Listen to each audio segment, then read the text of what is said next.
وزیر اعظم عمران خان کی زیر صدارت نیا پاکستان ہاؤسنگ پروجیکٹ کا اجلاس۔ ڈیم نہ بنا، زلزلہ متاثرین کی امداد نہ ہوئی تو میں بھی مل کر احتجاج کروں گا، چیف جسٹس۔ وزیر اعظم عمران خان کا کہنا ہے کہ غربت، جہالت، ناانصافی اور بدعنوانی کے خلاف جہاد کرنا ہوگا۔ سپریم کورٹ نے پاکستانیوں کے بیرون ملک اکاؤنٹس اور جائیداد کیس میں فیڈرل بورڈ آف ریونیو اور فیڈرل انویسٹیگیشن ایجنسی FIA سے 14 جنوری تک رپورٹ طلب کری۔ معروف عالم دین مولانا طارق جمیل کو دل کا دورہ، ہسپتال منتقل۔ اور سی پیک کے 11 ترقیاتی منصوبے مکمل، 11 پر کام جاری۔ السلام علیکم، ریئل نیوز کے ساتھ میں ہوں علینا بیگ اور میں ہوں سمیرہ قریشی۔ یہ تھی اب تک کی ہیڈ لائنز، چلتے ہیں خبروں کی تفصیلات کی جانب۔ ہاؤسنگ ٹاسک فورس کی جانب سے وزیر اعظم کو پروجیکٹ پر اب تک ہونے والی پیش رفت پر بریفنگ دی گئی۔ 50 لاکھ گھروں کی تعمیر کا منصوبہ حکومت کے اہم منصوبوں میں سر فہرست ہے۔ گھروں کے مسئلوں کو حل کرنے کے لیے مدد ملے گی، معیشت کا پہیہ تیز ہوگا، نوجوانوں نوکریوں کے بے شمار مواقع میسر آئیں گے۔ وزیر اعظم عمران خان کی زیر صدارت نیا پاکستان ہاؤسنگ پروجیکٹ کا اجلاس۔ وزیر اعظم عمران خان نے کہا کہ 50 لاکھ گھروں کی تعمیر کا منصوبہ حکومت کے اہم منصوبوں میں سر فہرست ہے، جس سے نہ صرف گھروں کے مسئلے کو حل کرنے میں مدد ملے گی بلکہ معیشت کا پہیہ تیز ہوگا اور نوجوانوں کے لیے نوکریوں کے بے شمار مواقع میسر آئیں گے۔ پیر کے روز وزیر اعظم عمران خان کی زیر صدارت نیا پاکستان ہاؤسنگ پروجیکٹ کا اجلاس منعقد ہوا۔ اجلاس میں ہاؤسنگ ٹاسک فورس کی وزیر اعظم کو پروجیکٹ پر اب تک ہونے والی پیش رفت پر تفصیلی بریفنگ دی گئی۔ وزیر اعظم کو بتایا گیا کہ نیا پاکستان ہاؤسنگ اتھارٹی کے قیام کی منظوری کا مسودہ بہت جلد کابینہ کو پیش کر دیا جائے گا۔ ریئل اسٹیٹ ریگولیٹری اتھارٹی کے قیام کا ڈرافٹ بھی 1 ہفتے کے اندر پیش کر دیا جائے گا۔ ریئل اسٹیٹ ریگولیٹری اتھارٹی کے قیام سے ریگولیٹری شعبے کو ڈیولپمنٹ سے علیحدہ کر دیا جائے گا۔ سپریم کورٹ میں سن 2005 کے زلزلہ متاثرین کے کیس کی سماعت کے دوران چیف جسٹس ثاقب نثار نے حکومت پر برہمی کا اظہار کرتے ہوئے ریمارکس دیے کہ اگر ڈیم نہ بنا اور ان لوگوں کی امداد نہ ہوئی تو وہ بھی متاثرین کے ساتھ مل کر احتجاج کریں گے۔ چیف جسٹس اور پاکستان جسٹس ثاقب نثار کی سربراہی میں سپریم کورٹ بینچ نے زلزلہ متاثرین فنڈ کرپشن کیس کی سماعت کی۔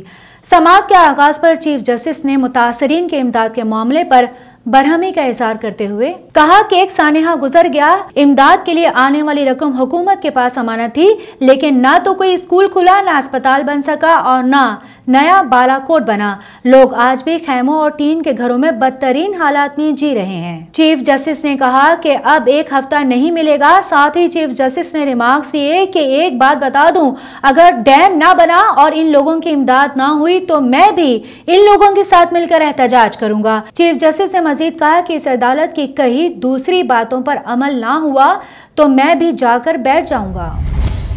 وزیر اعظم عمران خان کا کہنا ہے کہ انشاءاللہ سال 2019 میں پاکستان میں سنہری دور کا آغاز ہوگا۔ سماجی رابطے کی ویب سائٹ ٹویٹر پر وزیر اعظم عمران خان نے نئے سال کی آمد پر پیغام میں کہا کہ ملک میں 4 بیماریوں کے خلاف جہاد کرنا ہوگا، جن میں غربت، جہالت، ناانصافی اور بدعنوانی شامل ہیں۔ وزیر اعظم نے کہا کہ انشاءاللہ سال 2019 میں پاکستان میں سنہری دور کا آغاز ہوگا۔ سپریم کورٹ نے پاکستانیوں کے بیرون ملک اکاؤنٹس اور جائیداد کیس میں فیڈرل بورڈ آف ریونیو اور FIA سے 14 جنوری تک رپورٹ طلب کر لی ہے۔ چیف جسٹس اور پاکستان جسٹس ثاقب نثار کی سربراہی میں سپریم کورٹ بینچ نے پاکستانیوں کے بیرون ملک اکاؤنٹس معاملے کی سماعت کی۔ واضح ہے کہ 13 دسمبر کو ہونے والی سماعت میں عدالت عظمیٰ نے وزیر اعظم عمران خان کی ہمشیرہ علیمہ خان کو ادائیگی کا حکم دیا تھا۔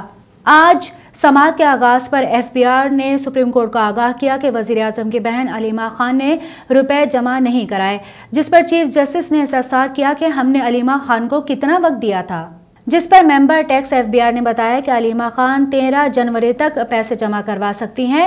دوران سماعت چیف جسٹس نے استفسار کیا کہ FBI نے ماہانہ رپورٹ فائل کرنا تھی، 21 ماڈل کیسز پر کیا پیش رفت ہوئی، جس پر FBR حکام نے بتایا کہ تمام کیسز پر کارروائی کر رہے ہیں۔ 13 دسمبر کے بعد 167 ملین ادا کر دیے گئے، جبکہ 14 ملین مختلف لوگوں نے ادا کرنے ہیں۔ چیف جسٹس ریمارکس دیے کہ تاثر دیا گیا تھا کہ دبئی جائیدادوں پر 3000 ارب روپے مل سکتے ہیں، جس پر FBR چیئرمین نے بتایا کہ دبئی جائیدادوں کے معاملے میں ملک بھر میں دفاتر قائم کر دیے گئے ہیں اور 775 لوگوں نے دبئی جائیدادوں کے بارے میں بیان حلفی دے دیے ہیں۔ انہوں نے مزید بتایا کہ 13 جنوری کو مفصل رپورٹ جمع کروائیں گے۔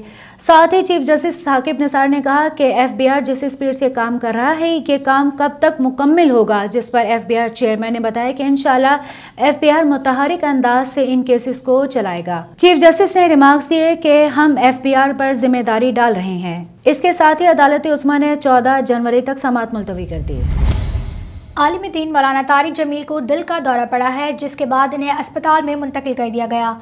ذرائع کے مطابق معروف عالم دین مولانا طارق جمیل کو دل کا دورہ پڑا ہے، جس کے بعد انہیں لاہور میں جوہر ٹاؤن کے نجی اسپتال منتقل کر دیا گیا، جہاں انہیں طبی امداد دی جا رہی ہے۔